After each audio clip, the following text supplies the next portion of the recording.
are back again for the Lakers Fast Break podcast. It's Gerald Glassford from Pop Culture Cosmos, Game Source, Inside Sports Fantasy Football, and the Lakers Fast Break, welcoming you to another great episode. And who is with me today?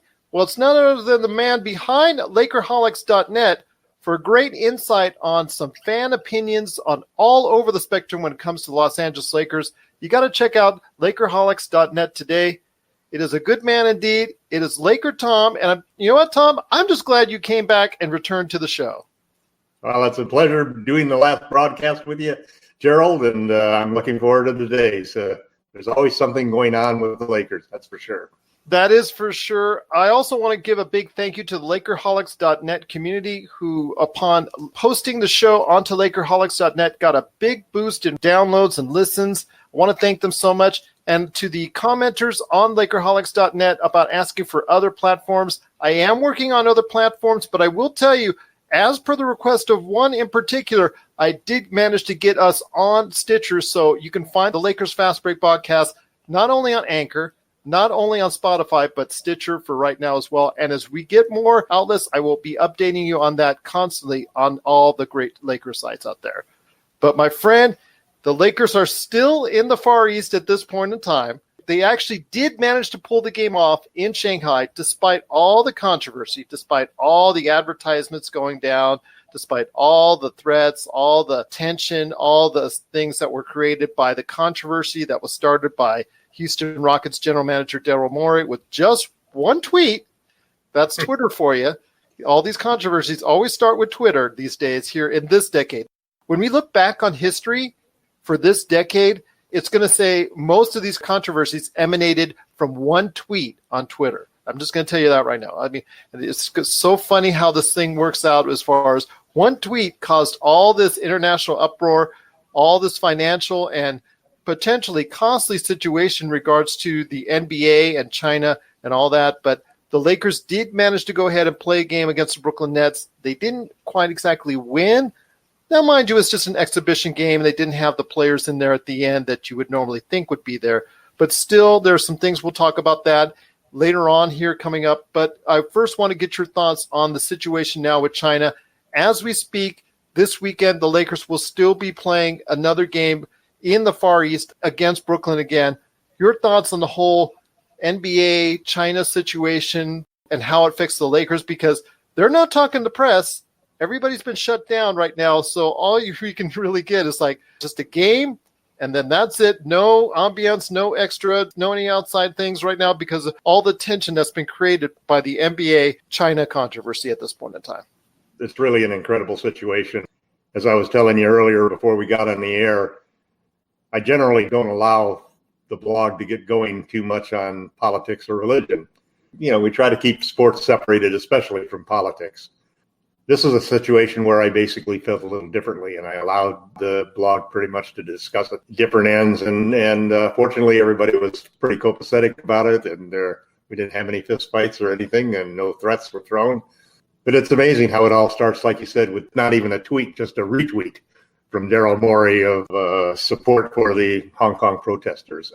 Just a little background, my father's Chinese, came from China when he's 11 years old. My mother was a waitress in the Chinese restaurant that he had.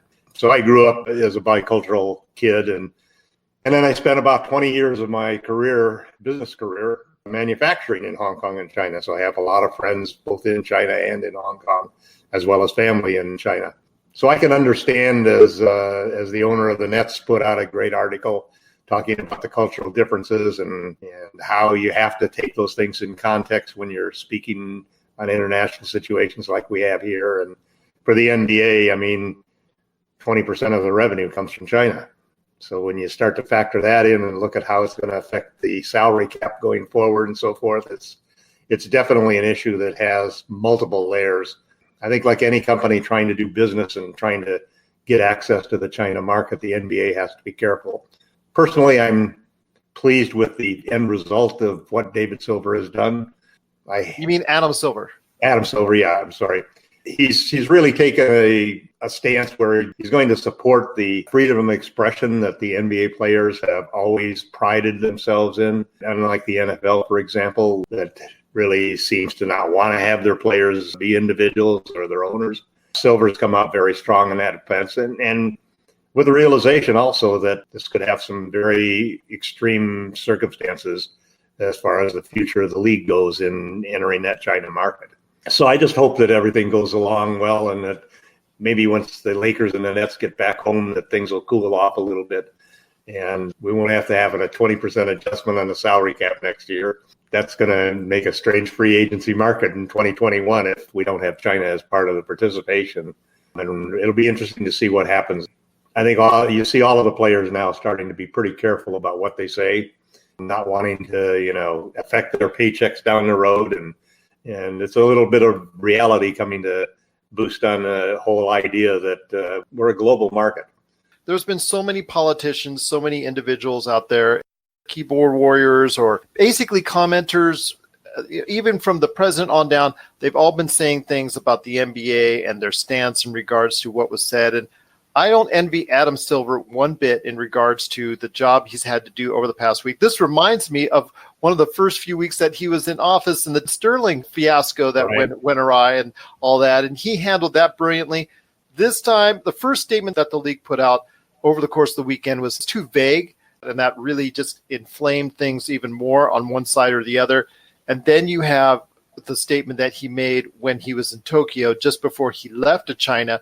I think that was more profound. I think that was more in line of what they have to say, because they do have to support one side, but they also have to try and support another, because we're dealing with over $1 billion, plus also shoe contracts, clothing contracts, business dealings, partnerships. I mean, it's easy for all these politicians and other individuals that are not related to the NBA to say all these things and say, oh, yeah, we should just abandon China. And people put bills into Congress as far as NBA no longer do business in China and all that. But, okay, you walk away from that type of money, that type of revenue. It affects everything everywhere. Just because you cut all that off, like you said, salary cap issues, also as well, just as an organization, and you're dependent for that for so long, and then all of a sudden you cut that off, guess what? That's going to lead to layoffs all over the place, all over the world for that type of business. So people don't understand the ramifications of just cutting off basically a good 10, 20, 30% of your business right there. It's gone. And if you go ahead and say or do the wrong thing. So that's why the league has to walk on eggshells. Same thing with Hollywood. As far as, because I do the pop culture shows and all that, we talk so much about movies. China has now become a very close number 2 market in the entire world. So if an actor or actress says the wrong thing or supports the wrong thing that China is not groovy with, they could literally just shut off all Hollywood movies, and there goes a substantial portion of the income, and that eventually could lead to jobs here in the States or around the world that are affected all by this. So it is a slippery slope you have to walk every time you talk about China or anything relating to those hot button issues that China is very sensitive about. Yeah, it's true. I think Silver's done a good job on it, and it'll be interesting to see what happens as we move forward. I think we're going to see all of the players and the executives in the league sort of tread carefully on the whole subject and not want to get involved in it. One of the things that was kind of disappointing was that, and I got a lot of friends in China who made the same comments. In China, they released a statement that was in Chinese, but it wasn't the exact same statement. So they basically were almost saying that this was something that was done wrong by Maury's comments. And so then when they came out with a second set of comments, that was really sort of like a flip-flop situation. So talking about having to be careful and walking on eggs for this whole situation, hopefully we'll get through and we'll get a win tomorrow morning at 4:30 in the a.m. and the team can get back, and then things will get back to normal. Absolutely, my friend. I hope so as well. And as I said on my pop culture show, I hope for a peaceful resolution to the issues going on in Hong Kong. I hope for no more tragedy, no more loss of life or anything of that nature. I'm hoping cooler heads will prevail in all this in regards to the NBA, China, Hong Kong, and all this stuff. And I'm hoping for a good resolution to this that will keep NBA and the product and the Lakers, and eventually, yes, the return of the Houston Rockets back as far as an entity that China, all of China, that large market can watch, because, yes, it's dollars and all that, but it's also people that, like us, that just want to see the NBA, that just want to see these teams And to prevent that from happening is something that would be very tragic for all parties concerned, both on the Chinese and also on the NBA side as well. We're signaling the ref for a quick timeout, but we'll be back with more of the Lakers Fast Break podcast.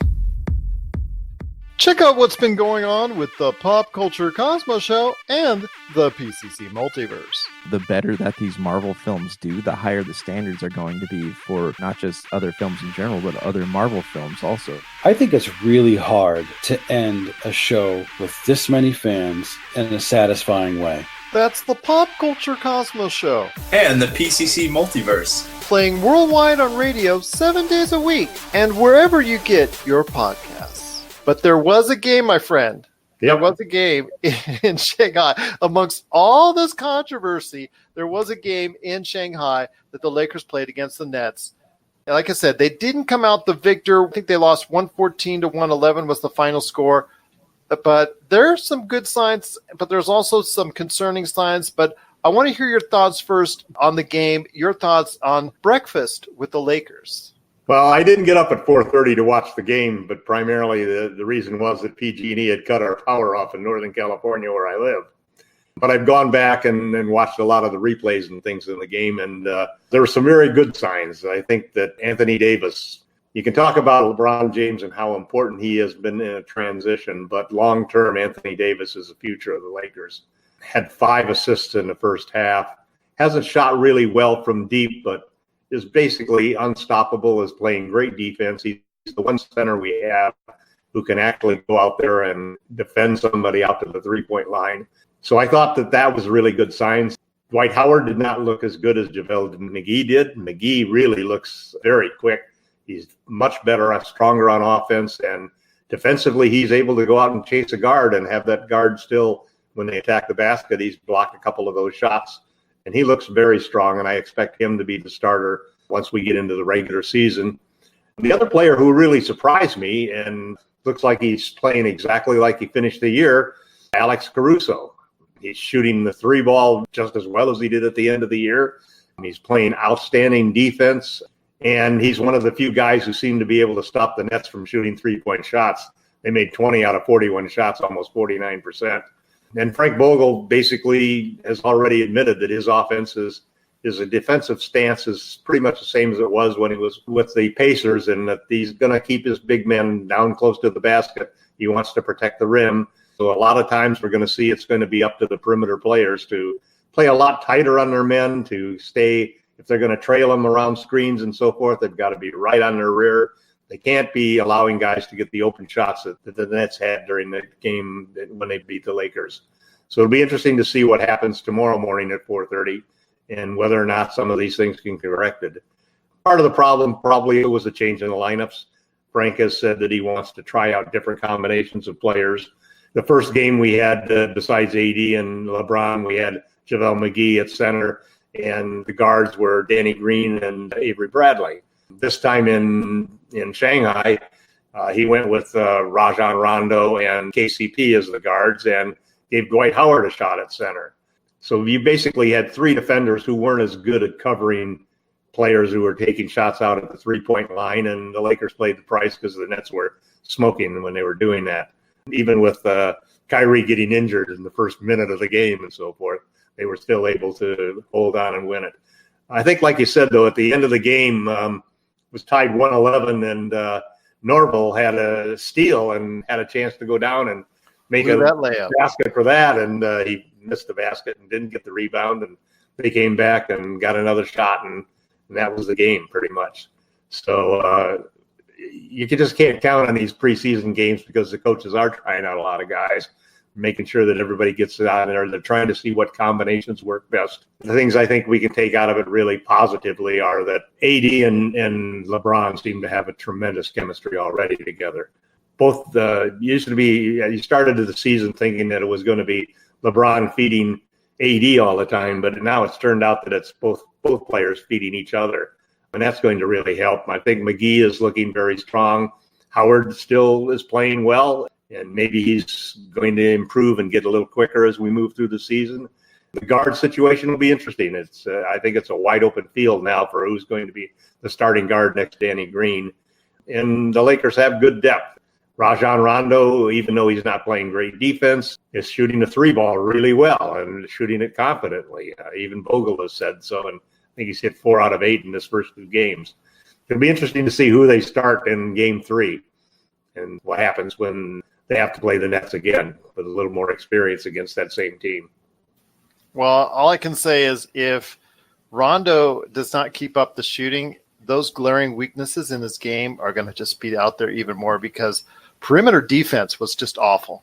I'm going to be telling you right now, that was the key to the game right there. When you give up so many threes, I don't mind if you bring them off the three-point line and they make all those shots at, let's say, 20-footers. If they make 15 to 20-footers, that's what you want to do in today's NBA. Nothing at the rim, nothing at three-pointers. Just you want in the middle. If they do the DeMar DeRozan 20-footers all day long, you know what? More power to you because statistically, it's not going to work out. Analytically, it's not going to work out more times than not. But yes, the perimeter defense was just awful. I was just very disappointed in it.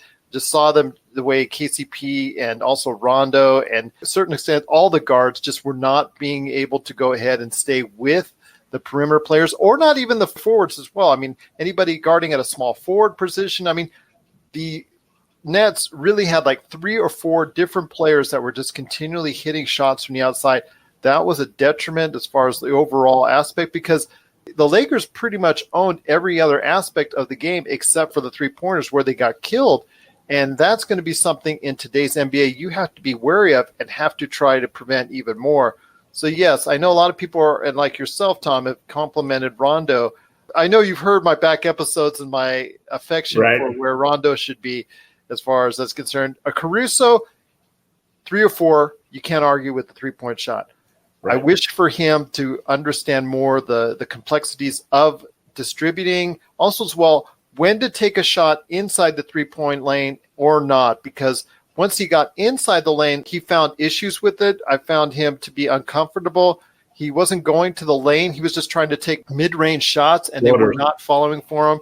That was the issue with that part of his game. But if he's able to round it off, I still think over the course of the season that he is a better option than Rondo as a backup point guard. I think also as well, Troy Daniels, I think he actually sat the entire game. He didn't get a chance to go ahead and play, which is kind of disappointing after a good game in Golden State. So I wanted to see what he could do. But yes, KCP, you're always on a roller coaster ride with him. It's either way up or way down, and there's nothing in the middle. But again, it all comes down to the perimeter defense and how they're going to go ahead and correct that to get these shots that are going up at the three-point line into the arc and try and go ahead and make hard and tough, low percentage 15 to 20 footers. That's the goal. That's the key of every defense. And if they're able to go ahead and do that better, I see good things continuously. But Anthony Davis and LeBron cannot do it all. They need to go ahead and have that support of a good defense. And right now, 2 games in, it's mixed. And that's still work in progress. And that's why you have these exhibition games and this training camp to go ahead and fix things like that. I'm hopeful that tomorrow's game will go ahead and be that for the Lakers. I still see, like you said, with LeBron and AD, they really are just being a formidable duo that I really enjoy with actually Anthony Davis now taking the 1 and LeBron taking the 1A. So I'm very pleased to see how that's working out so far. They seem to be playing very well off of each other. I'm very encouraged by that. And again, there are some promising signs. 3-point shooting has been something I'm very surprised because it is better than I expected at this point in time. I'm hoping that continues, including Rondo, because he's going to get a lot of wide open shots anytime he's on the floor. But overall, there were some encouraging signs, but the perimeter defense has to be fixed. I think that's going to be the top priority as we go into tomorrow's game. One of the things that Vogel announced earlier in the year was that he didn't want to switch as much, and he wanted to make sure that people stayed on the guards. One of the whole benefits of having a couple of rim protectors down and below in Anthony Davis and whichever guy is playing center is that your perimeter defenders can stay closer to the men. And they weren't doing that in the first game against the Nets. Instead, what we saw them doing was the same thing that used to frustrate me all last year, which is everybody is sagging in. And then that makes it almost impossible for you to stay close to your man, especially if there's a screen coming up. The guy's just going to stand behind the screen and take his shot, or if you trail him, you're going to be too far behind him in order to affect the shot. So I think that, again, I think Vogel has the right philosophy. He's not going to send his centers out there chasing out to the three-point line. He's seen enough of that frustration. You could see that same strategy in the finals when you try to have a center guard, a small guard outside, and it just doesn't work out. It puts you behind the eight ball, and you're basically just have a bunch of moves that consequently happen as people try to attack the rim, and then you're constantly switching. So I think the key is that you're going to have to guys take responsibility for the player that you're guarding. Make sure that you're not just sagging in and trying to help too much, because we have guys down below who can block shots and can guard and defend well. So that means that just your job is to make sure these perimeter guys don't get open for those wide open threes. And just understand clearly that 3 points is better than 2. And if we give up 2s and make 3s at the other end, then that's the way the analytics game goes. And so it's really important that as we make our adjustments, and that's what I'm hoping we'll see tomorrow morning. We'll see a lot tighter coverage. Perimeter defenders are much closer to the man that they're guarding and sticking with them and not trying to switch off, following them around screens if they're going to do that, forcing them to take those low percentage 2-point shots. We'll be back with more of the Lakers Fast Break podcast. Hey, listener, Dutch here from Voice from the Underground, the podcast. My co-host and I want to invite you to check out our little corner of the podcast verse. At Voice from the Underground, we talk about all the crazy happening around us and try to make a little bit of sense out of the nonsense with little to no results. If the idea of hearing 3 semi-intelligent, outspoken nerds talk about politics, social issues, current events, sports, movies, pretty much anything that we decide to talk about because, well, it's our show, appeals to you, grab your shovel and come on down to the underground, and then consult a qualified psychotherapist. Find us wherever you get your podcasts, just not where you buy your weed. Voice from the Underground. Once again, I'm talking to LakerTom. You got to check out his awesome site, lakerholics.net. Hopefully it will be a great game tomorrow when the Lakers play the Nets as we're recording this. I do want to talk about Anthony Davis because you spoke of Anthony Davis earlier and the great things that he's doing. Mind you, his outside shot, I think, will come into somewhat of a good form. I don't think it's continuously going to be as bad as we've seen it in the past 2 games because he's done everything else so well, so we know he's going to work on it. But you talked about Anthony Davis, about him playing so well. I've spoken at length about how well he's done so far and how well he's meshed with LeBron. There's been a recent article, in fact 2, when it comes to Dave McMenamin on ESPN and also Jonathan Sharks from The Ringer, both with outstanding articles on Anthony Davis. And I want to ask you, when it comes to their thoughts, they obviously had great things to say about him and his future. We know how great he's been with the New Orleans Pelicans. I think the sky's the limit with Anthony Davis. I think he's a viable MVP candidate, and I'm not just talking about a 10-1 shot. I think he could be one of the 2 or 3 favorites if he continues to play like he has played so far in the past couple games. What are your thoughts about Anthony Davis becoming that next big superstar, like you were saying, a la Giannis Antetokounmpo or any of those big stars that we're seeing right now being that next wave of NBA superstars? I agree 100% with you, Gerald. I think that Davis has the potential to be Giannis with a shot, basically. And one of those articles really touched on the whole issue that had the Bucks had Anthony Davis rather than Giannis, they probably would have won the championship. And I think there's a good point to that because one of the problems that Giannis has without his shot is that he's very ineffective when teams go zone against him. As he faces a zone, he has a difficulty because you got to shoot yourself out of a zone. You can't just dribble your way in against multiple players in there. AD basically is really taken his game to another level, and he started to do it last year, even though it was a disappointing year with the Pelicans because of the whole trade situation going down in the second half of the season and them pulling him out of a lot of games. He made some big increases, which the Ringer article really highlighted on. One of them was assists. He jumped up from having averaged 1.9 assists during his previous 6 years to 3.9 assists last year. And then we could see that development, the same thing just in the game against the Nets, where he had 5 assists in the first half, which was a terrific first half, and several of them to LeBron. Additionally, turnovers. He'd averaged his assist to turnover ratio had been pretty much around 1 for the first half of his career, primarily because very few assists and not as many turnovers. But now, last season, he brought that up to a 2-to-1 ratio. And then defensively, in the defensive end, you always hear these shot blockers, and you take a look at the shot blockers and the effect that they have on averaging 2 or 3 shots of blocked a game. The thing that makes Davis unique is the ability to make steals as well as blocks. And he just pretty much lapped the entire field last year, averaging 2.6 blocks and 1.4 assists per game, giving him a total of 4 turnovers, if you will, that are caused by his defensive presence underneath the basket. Those were really important because the closest guy to him was like 3.5. So this is a combination that really makes him probably one of the most effective overall defensive players in the front court in the league. So I think that these are things that are all elevating with him. His shooting as a 3-point shot was 33% last year. That was the best of any year in his career. But even more importantly, he averaged 38% on wide open shots from out and beyond the arc. So hopefully these are just steps that we're going to see. And I think that I agree with you. He has a great opportunity to become possibly the defensive player of the year and the MVP. I couldn't agree with you more on that. He's going to be very versatile on both ends of the floor. The Lakers are going to rely on him for a lot of great things at both ends of the floor. So I'm looking forward to seeing what he's going to provide for the Lakers and for the NBA. I mean, but like you said, both him and Giannis are so excellent on both the offensive and defensive ends. If Giannis can ever get that jump shot, I'm telling you, the sky is the limit with him. I mean, he's already at an MVP level. If he ever finds a 3-point shot, a consistent one, he's going to be truly just unstoppable in every way, shape, or form. Same thing with Anthony Davis. If he ever gets back to a level where he's 35, 38, or even 40% from the 3-point area, oh my gosh, wouldn't that be a godsend for anybody that's a Lakers fan? I'm telling you right now, if that happens, wow, look out, because the next 4 years, if he stays a Laker, could be truly something.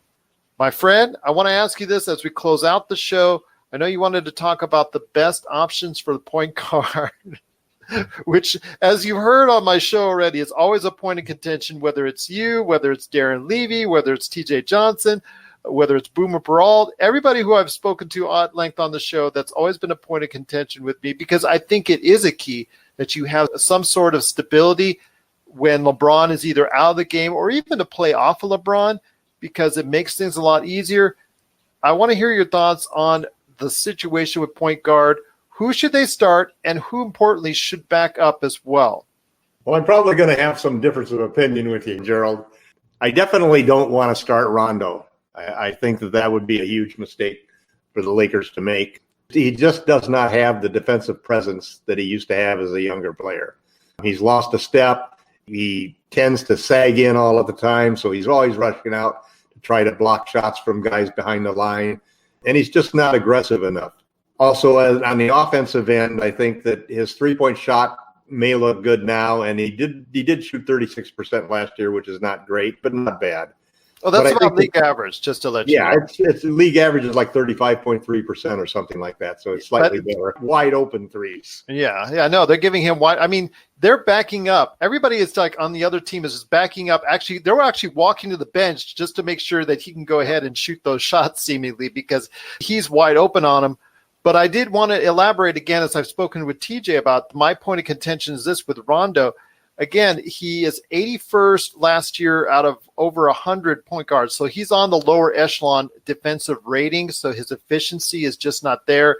I hear the talk about how he didn't want to switch, or how he just doesn't want to go ahead and play his man very hard, or anything like that. I've heard a lot of stuff leading into that. But also from an offensive end, once you get past the 3-pointers, he doesn't give you much else, because he's so bad at the line and he's so bad as far as doing anything else. His true shooting percentage is one of the worst for any rotation players at 47%. It's not like saying, okay, I'm going to miss some 3-pointers, or I'm not going to be very good at 3-pointers, but I'm going to get you a lot of inside dunks. I'm going to be very efficient from all points of the floor. I'm a good free throw shooter. You don't get that with Rondo.